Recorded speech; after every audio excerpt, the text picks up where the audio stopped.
Every time you bring one of those ridiculous canvases into this house, you embarrass us all, Claire." My mother sighed, her voice as cold as the Arctic winds. I stood in the dining room, clutching a new painting against my chest like a soldier cradling a fallen comrade. My father looked up from the finance section of his newspaper long enough to nod in agreement, adding weight to their collective dismissal.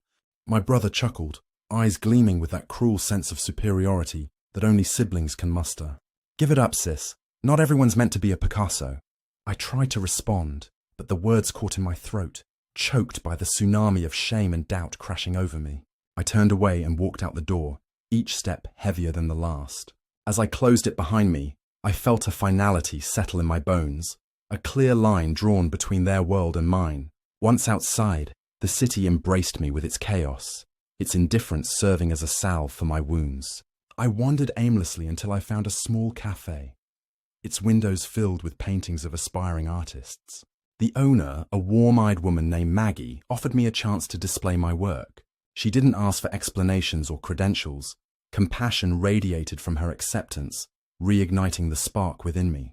Days turned into months as I painted with fervour, each brushstroke a defiance, each completed canvas a testament to my resolve. My works blossomed under the tender, albeit harsh lights of the cafe.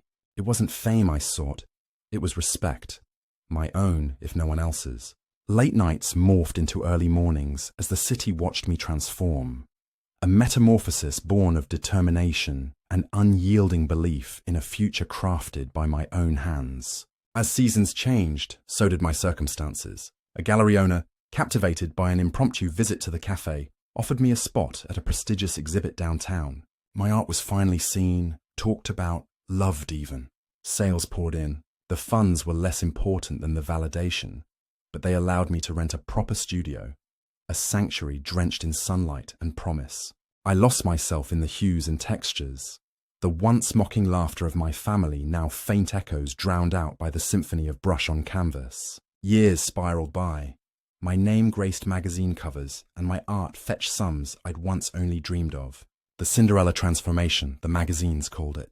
In the solitude of my success, I wondered if my family ever saw these stories, if they knew whom I'd become. But clarity had replaced my yearning for their approval.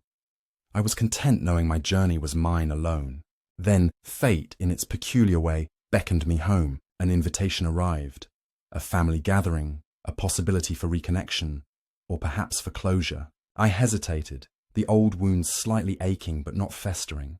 With a deep breath, I arrived and stood at their door, art in hand. When it swung open, there they were, faces a mix of shock and an emotion I couldn't quite place.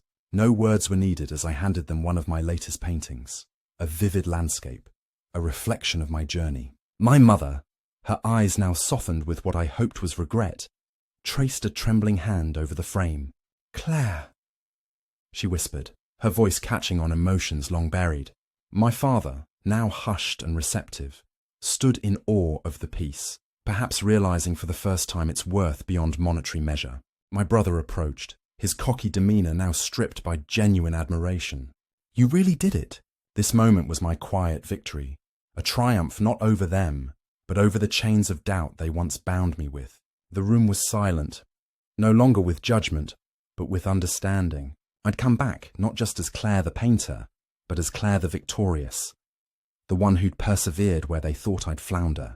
Together, we sat under the art that had once divided us.